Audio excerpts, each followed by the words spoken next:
Blog. मी नेहा आणि आपल्या या आजच्या एका नवीन व्हिडिओमध्ये तुम्हा सर्वांचं स्वागत आहे। सो फ्रेंड्स, आज मी तुमच्यासोबत शेअर करणार आहे माझं इव्हिनिंगचं रुटीन। सो मी माझ्या इव्हिनिंगच्या रुटीनमध्ये कुठल्या गोष्टी करते, सो त्या बघण्यासाठी व्हिडिओ एंडपर्यंत नक्की बघा। व्हिडिओ स्किप नका करू आणि व्हिडिओ आवडल्यास व्हिडिओला लाईक शेअर कमेंट नक्की करा। सो ठीक आहे, आता 5:45 वगैरे झाले। मी एक फ्रूट खाऊन चेंज करते आणि वॉकसाठी निघते। ठीक आहे, तर आता माझं फ्रूट खाऊन झालं आहे। फ्रूटमध्ये मी ऑरेंज खाल्लं। मोस्टली मी ऑरेंज किंवा पोमोग्रॅनेटच घेत असते, बाकी फ्रूट्स मला खूप काही आवडत नाही। चेंज करून झालं आहे, मी आता व्लॉग खाली जाऊन स्टार्ट करते। आणि जसं मी आपल्या मागच्या एका व्लॉगमध्ये तुम्हाला बोलली होती की काहीतरी काम सुरू आहे सोसायटीमध्ये गणपतीसाठी। सो त्या दिवशी त्या लोकांनी हे शेड बनवलं होतं। तर त्यांचं शेड वगैरे बनवून झालं आहे, माहिती नाही स्टेज वगैरे कधी टाकतील। सो मी इथे वॉक करायला स्टार्ट केलं आहे। ऑलमोस्ट माझे पूर्ण सोसायटीला 2 राऊंड झाले होते आणि आता जरा वातावरण बाहेर इथे पावसाचं झालेलं आहे। सो विचार केला तुमच्यासोबत थोडा व्लॉग शेअर करू आणि त्यानंतर वरती जाऊ। छान वाटतं म्हणजे जरा बाहेर मोकळ्या हवेत आल्यानंतर। कधीतरी मी सकाळीच येते वॉकसाठी, त्यावेळी आम्ही दोघं पण असतो। पण जर मला कधी सकाळी नाही जमलं तर मग मी ह्यावेळी एकटीच येते, कारण ह्यावेळी त्यांचं ऑफिसचं काम चालू असतं। सो माझं वॉक वगैरे करून झालं आहे आणि मी विचार केला की लिफ्टनेच जाऊ वरती पटकन, बट अनफॉर्च्युनेटली लिफ्ट बंद आहे। सो मला आत्ताही स्टेअरकेसनेच जावं लागणार आहे।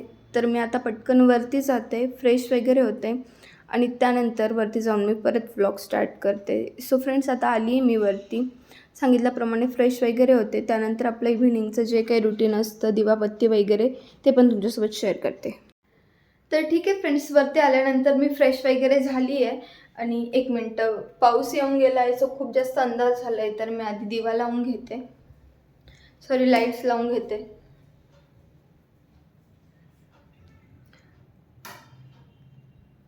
सो छान वाटतं थोडं वॉक वगैरे करून आल्यानंतर, एक रिफ्रेशिंग वाटतं आणि म्हणजे ॲक्च्युली ते खरंच खूप हेल्दी रुटीन असतं की ज्यावेळेस आपण मॉर्निंगसाठी किंवा इव्हिनिंगसाठी वॉकला जातो, बट ते रोज फॉलो होणं तेवढंच महत्त्वाचं असतं। तर ठीक आहे, आता माझं वॉक वगैरे झालं आहे आणि मी वरती येऊन फ्रेश पण झाली आहे।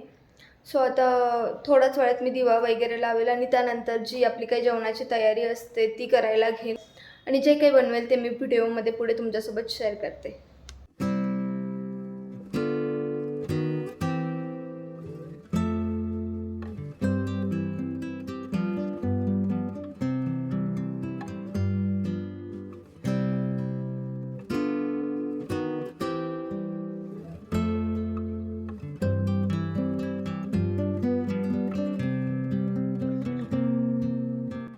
तर ठीक आहे फ्रेंड्स, दिवा वगैरे लावून झाला आहे आणि आता आमचं डिसाईडही झालं आहे की जेवणात काय बनवायचं आहे। तर आज जेवणात सिम्पल वरण आणि भात होणार आहे आणि वाटलंच तर थोडी मी उसळ वगैरे काहीतरी बनवते मटकीची, किंवा मी ऑलरेडी आपले जे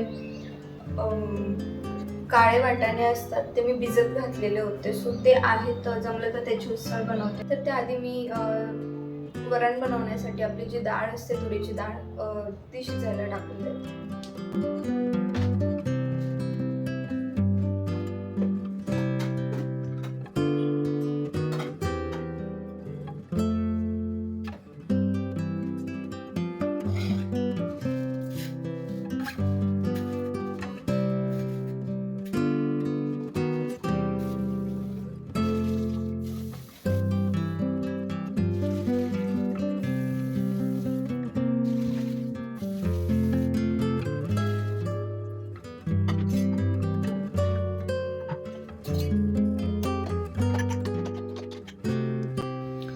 सो ठीक आहे फ्रेंड्स, जे काही जेवण वगैरे होतं ते करून झालं आहे। इवन माझं किचन वगैरे सुद्धा आवरून झालं आहे आणि विचार केला की जर मी माझं पूर्ण इव्हिनिंग रुटीनच तुमच्यासोबत शेअर करते, तर त्यात मी थोडं काही आपलं जे स्किन केअर असतं किंवा हेअर केअर असतं आपलं, मोस्टली आपण करत नसतो, कधीतरी खरंच कंटाळा येतो, बट ते करणं किती गरजेचं आहे। किंवा आजकाल आपली लाईफस्टाईल घ्या किंवा जे काही आपलं खाणपिण असतं त्यानुसार तरी आपण थोडंफार जरी जे काही आपलं स्किन केअर आहे किंवा हेअर केअर आहे हे केलंच पाहिजे, असं पर्सनली मला तरी वाटतं।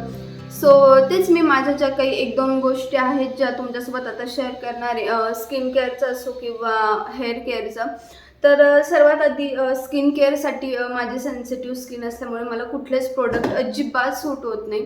सो म्हणजे खूप मिनिमल असतं माझं जे काही असतं. इवन मेकअप वगैरे सुद्धा मला जास्त सूट होत नाही. बट हो, मला लिपस्टिकचं वगैरे खूप जास्त क्रेज आहे.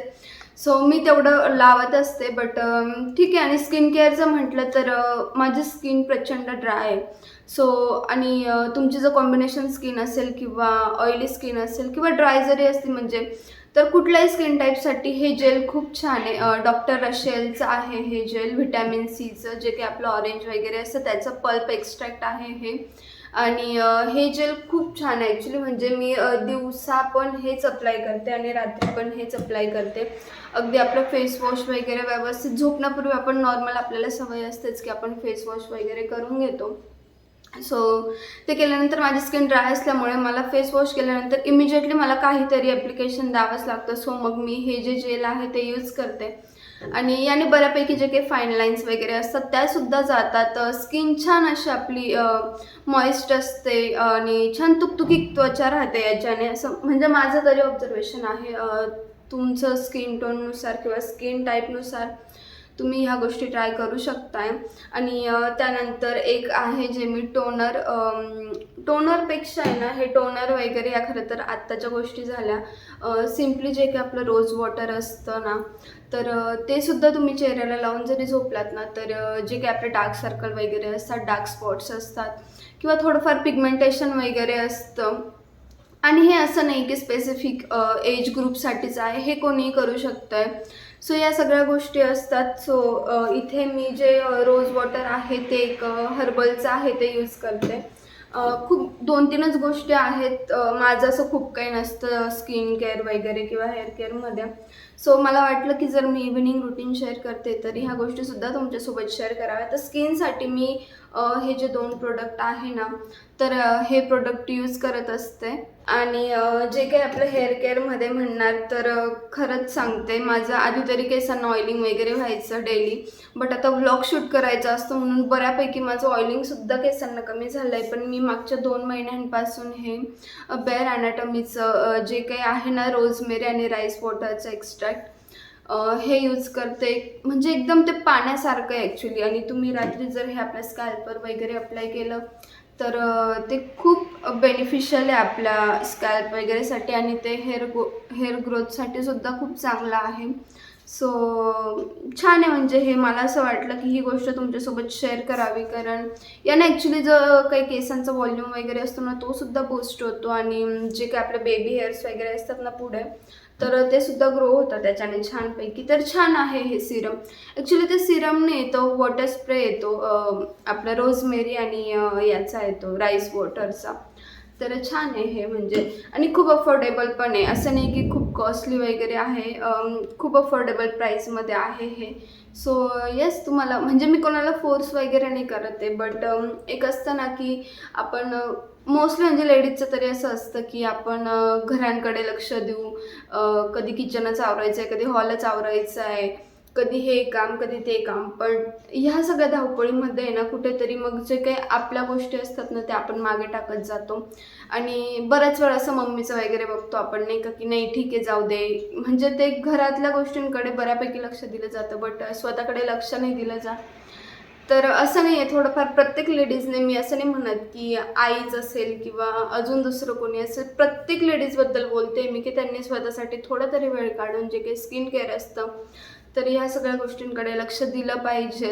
म्हणजे घर वगैरे ह्या सगळ्या गोष्टींकडे लक्ष देणं होतच राहतं आपलं. ते सांगितलं नाही सांगितलं तरी ह्या गोष्टी होत राहतात. बट जे काही स्किन केअर आहे किंवा आपल्या केसांची काळजी घेणं किंवा आपल्या त्वचेची काळजी घेणं, ह्या गोष्टीसुद्धा झाल्या पाहिजे. तर मला वाटलं की ठीक आहे, जे काही माझं छोट्या-मोठ्या 1-2 प्रोडक्ट्समध्ये जे काही माझं स्किन केअर आहे किंवा हेअर केअर आहे, तर ते तुमच्यासोबत शेअर करावं. जसं की मी जे काही माझं इव्हिनिंगचं रुटीन असतं, म्हणजे अगदी संध्याकाळपासून वॉकला जाण्यापासून, दिवा लावण्यापासून किंवा मग जे काही जेवण बनवणं, आवरणं वगैरे, तर कुठेतरी दिवस इथेच संपत नसतो. हा दिवस पुढे अजून एक्सटेंड होऊन थोडंफार माझं स्किन केअर असतं किंवा हेअर केअर असतं. ह्या गोष्टी पण असतात माझ्या इव्हिनिंग रुटीनमध्ये. सो वाटलं की ही गोष्टसुद्धा तुमच्यासोबत शेअर करावी. तर ठीक आहे. असे काहीसे होते माझे 1-2 प्रोडक्ट आणि त्याबद्दलची माहिती. तर तुम्हाला ती कशी वाटली मला कमेंटमध्ये नक्की सांगा. आणि जर तुम्ही स्किन केअर किंवा हेअर केअर स्टार्ट केलं नसेल तर छोटं मोठं काय असेल ना, घरातलंही असं नाही की तुम्ही बाहेरूनच काही प्रोडक्ट घेऊन ते केलं पाहिजे. घरातही घरगुती उपाय पण भरपूर असतात आणि असतात ते बऱ्यापैकी खरंच इफेक्टिव्ह असतात. सो त्या गोष्टींनी सुद्धा तुम्हाला हेल्प होईल. तर छोट्या मोठ्या गोष्टी तुम्ही स्वतःसाठी करत जा. जसं तुम्ही म्हणजे ही गोष्ट आज प्रत्येक लेडीजसाठी आहे. असं नाही की जेंट्सने करायला नको, मग दोघांसाठी आहे. बट त्रास येतो आपल्याला घरातल्या कामांवरून वगैरे, तर केल्या पाहिजे असं मी सांगेल. आणि ठीक आहे, आजचा व्लॉग मी इथेच एंड करते. सो तुम्हाला माझी इव्हिनिंग रुटीन किंवा माझं स्किन केअर, हेअर केअरबद्दलची थोडक्यात माहिती कशी वाटली मला कमेंट करून नक्की सांगा. आणि जर तुम्हाला हा व्हिडिओ आवडला असेल तर व्हिडिओला लाईक, शेअर, कमेंट करायला विसरू नका. आणि जर तुम्ही आपल्या चॅनलवर नवीन असाल तर प्लीज आपल्या चॅनलला सबस्क्राईब करून घ्या, कारण मग जे माझे नवनवीन व्हिडिओज येत जातील तर त्यांचे अपडेट्स तुम्हाला डेली मिळत जातील. तर ठीक आहे, असा काहीसा होता आपला आजचा व्हिडिओ, ज्यात मी तुमच्यासोबत माझं छान असं छोटंसं सिम्पल इव्हिनिंग रुटीन शेअर केलं आहे. आणि तुमचं इव्हिनिंग रुटीन काय असतं किंवा तुम्ही स्किन केअरसाठी, हेअर केअरसाठी छोटी मोठी काय काळजी घेतात हे मला कमेंट करून नक्की सांगा. तर ठीक आहे, thank you so much for watching. Bye.